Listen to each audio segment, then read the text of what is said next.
నమస్తే, welcome to Chitragupt. India గురించి, India గొప్పతనం గురించి మన వాళ్ళకు ఎవరు చెప్పినా కూడా, మనలో మన వాళ్ళు మాట్లాడినా కూడా పెద్దగా పట్టించుకోరు. కానీ ఇతర దేశాలకు సంబంధించిన ప్రెసిడెంట్లు మాట్లాడేసరికి నిజంగా ఇండియా ఇంత గొప్పదా, ఇంత గొప్ప సంస్కృతి ఇవన్నీ కూడా ఇండియాలో ఉన్నాయా అనే ఒక క్వశ్చన్ అయితే చాలా మందిలో ఉంటుంది. అయితే ఇప్పుడు ఈ ముచ్చట ఎందుకు మాట్లాడుతున్నానంటే, రీసెంట్గా ప్రధానమంత్రి నరేంద్ర మోదీ ఇండోనేషియా పర్యటన చేసిండు.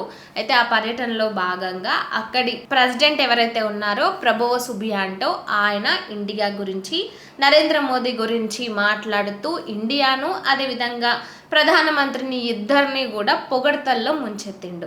ఆయన మాట్లాడిన మాటలు వింటున్న ప్రతి భారతీయుడికి కూడా అబ్బా, నా దేశం గురించి ఇతర దేశస్థుడు ఇంత గొప్పగా మాట్లాడుతున్నాడంటూ కూడా చాలామంది కోట్ల భారతీయులు కూడా ఎంతో గర్వంగా ఫీల్ అయ్యిండ్రు ఈ ఇండోనేషియా ప్రెసిడెంట్ మాట్లాడిన మాటలకు. అయితే ఆయన మాట్లాడుతూ ముఖ్యంగా ఇండోనేషియా ఒక పెద్ద ఇస్లామిక్ కంట్రీ. ఆ పెద్ద ఇస్లామిక్ కంట్రీకి సంబంధించిన ఆ హెడ్డే ఎవరైతే ప్రెసిడెంట్ ఉన్నారో ఆయన భారతదేశ సంస్కృతి గురించి, ఇతిహాసాల గురించి, ఎన్నో ఏళ్ల చరిత్ర కలిగిన భారతదేశం గురించి గొప్పగా మాట్లాడుతుంటే, అక్కడ ఎవరైతే ఇండోనేషియాలో సెటిల్ అయిన మన భారతీయులు ఉంటారో వాళ్ళంతా కూడా ఒకటే అరుస్తూ ప్రశంసలు కురిపిస్తున్నారు.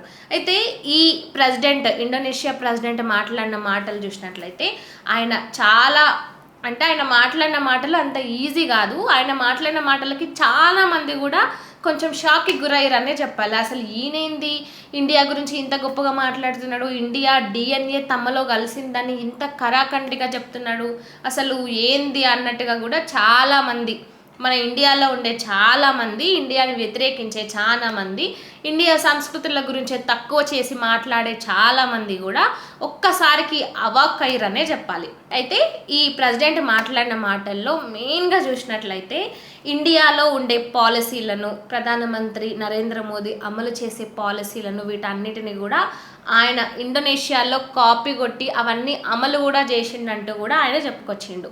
ఇక ఇది మాత్రమే కాకుండా భారతదేశానికి ఇండోనేషియాకి కూడా కొన్ని వందల ఏళ్ళుగా కూడా సాంస్కృతిక బంధం అనేది ఉంది. ఇక్కడ ఆలయాలకు చాలా వరకు కూడా ఇండియాలో ఉండే ఆలయాలు ఇవి రెండు కూడా చాలా వరకు సిమిలర్గా ఉంటాయి.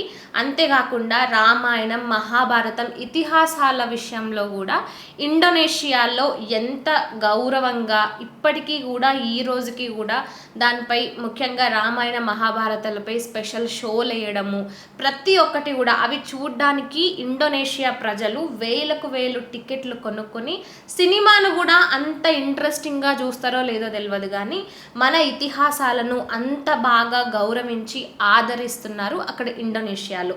ఈ సంస్కృతి గురించి, అదేవిధంగా డెవలప్మెంట్ గురించి కూడా ఇండియాను చూసి చాలా నేర్చుకోవాలి, ప్రధానమంత్రిని చూసి కూడా చాలా నేర్చుకోవాలి. ప్రధానమంత్రిని నేను వ్యక్తిగతంగా చాలా అభిమానిస్తానంటూ కూడా ఆయన చెప్తున్న మాటలకి అక్కడ ఉన్న మన భారతీయులైతే చప్పట్లతో ముంచెత్తిరనే చెప్పాలి. అసలు ఆ స్టేడియం అంతా కూడా ఏదైతే ఒక కమ్యూనిటీలో ఈ మీటింగ్ అనేది నిర్వహించిండ్రో అక్కడ ఉన్న భారతీయులు మోడీ మోడీ అని అరుస్తుంటే ఇట్లా ఒక్కొక్కరికి గూస్ బంప్స్ అనే చెప్పుకోవాలి. అంటే చాలామంది ప్రధానమంత్రి పర్యటనలు చేస్తాడు, అక్కడ పోతాడు, ఇక్కడ పోతాడు, ఏదేదో అన్నట్టు మాట్లాడతారు. కానీ మన వాళ్ళకంటే కూడా ఇతర దేశస్తులు మన దేశాన్ని కానీ ప్రధానమంత్రిని కానీ ఎంత గౌరవిస్తున్నారంటే, ఏకంగా ఇండోనేషియా అత్యంత పురస్కారమైన బీంతాంగ్ ఆదిపూర్ణ అనే ఒక పురస్కారాన్ని కూడా ప్రధానమంత్రికి సత్కరించిండ్రు. ఇవి మాత్రమే కాదు, ఇండియాలో అమలు చేసే పాలసీలు, ఇండియాలో ఏదైతే ఇటు అన్ని కులాలు మతాలు ఉన్నప్పటికీ కూడా ఏ విధంగా పరిపాలన చేస్తున్నారు, వీటన్నిటినీ కూడా చూసి తాము ఇండోనేషియా ప్రజలు కానీ ఇండోనేషియా పొలిటీషియన్స్ కానీ చాలా నేర్చుకుంటున్నామంటూ కూడా ఆయన మాట్లాడుకొచ్చిండు. మన ఇండియాకి సంబంధించిన పాటలు కానీ వాళ్ళు బాగా వింటారని, కేవలం ఆయన మాత్రమే కాదు ఆయన మంత్రివర్గం ఏదైతే ఉందో ఆ మంత్రివర్గం వీళ్ళంతా కూడా ఇండియాకి సంబంధించినని బాగా ఆదరిస్తారంటూ కూడా ఆయన చెప్పుకొచ్చిండు.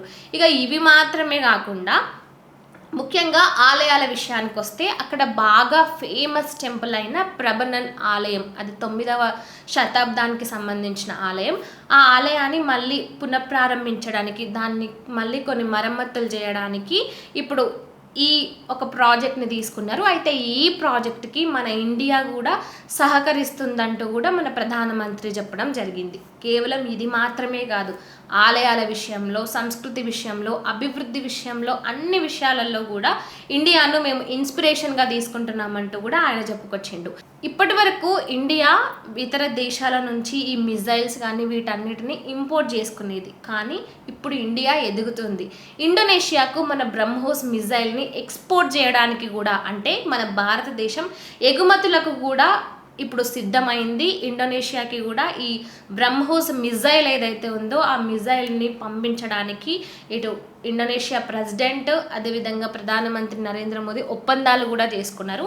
నిజంగా ఇది మన ఇండియాకి ఒక పెద్ద విజయం అని చెప్పుకోవాలి, ఒక పెద్ద బిగ్ థింగ్ అని చెప్పాలి. ఎందుకంటే ఎగుమతులు, ఈ ముఖ్యంగా ఈ మిజైల్స్ని ఎగుమతులు చేసే దేశంగా మన దేశం ఎదిగిందంటే ఇక మనకి తిరిగి అనేది ఉండదనే చెప్పాలి. ఇటు సంస్కృతి పరంగా, అదేవిధంగా అభివృద్ధి పరంగా అన్ని రకాలుగా ఇప్పుడు ఇండియా ఎదుగుతోంది. ఇండియాను కొన్ని దేశాలు ఇన్స్పిరేషన్గా కూడా తీసుకుంటుంది. ముఖ్యంగా ఇలాంటి ఇస్లామిక్ కంట్రీస్ వాళ్ళు మన దేశం గురించి, మన సంస్కృతి గురించి, మన ఇతిహాసాల గురించి ఇంత గొప్పగా చెప్తున్నప్పుడు ప్రతి భారతీయుడికి చాలా గర్వకారణంగా ఉంటుంది. అసలు ఇతర దేశస్తులే, ఇతర దేశ ప్రెసిడెంటే ఇండియా గురించి ఇంత గొప్పగా మాట్లాడుతుంటే మన ఇండియాలో ఉన్న కొంతమంది మాత్రం ఇప్పటికీ ప్రతి ఒక్క సాంస్కృతికి సంబంధించి, ఇతిహాసాలకు సంబంధించి, సనాతన ధర్మాలకు సంబంధించి ఎప్పటికప్పుడు తక్కువ చేసి మాట్లాడుతూనే ఉంటారు. అక్కడేమో రామాయణం, మహాభారతాన్ని అంత గౌరవించి ఆదరిస్తుంటే మన దగ్గరనేమో అదే రామాయణాన్ని, మహాభారతాన్ని వక్రీకరించి రాముడి గురించి, లక్ష్మణ్ గురించి ఇష్టం వచ్చినట్టుగా మాట్లాడే వాళ్ళు చాలామందే ఉన్నారు. సో ఇలాంటి వాళ్లకు ఇప్పటికైనా బుద్ధి వస్తుందా లేదా అనేది చూడాలి. ఇక అంతేకాకుండా ఇండియా గురించి ఇతరులు ఇంత బాగా గౌరవించి ఆదరిస్తున్నప్పుడు మనోళ్ళకి మాత్రం ఇంకెప్పటికీ కళ్ళు తెరుచుకుంటాయో చూడాలి. సో దీనిపై మీరేమంటారు? కామెంట్ రూపంలో చెప్పండి.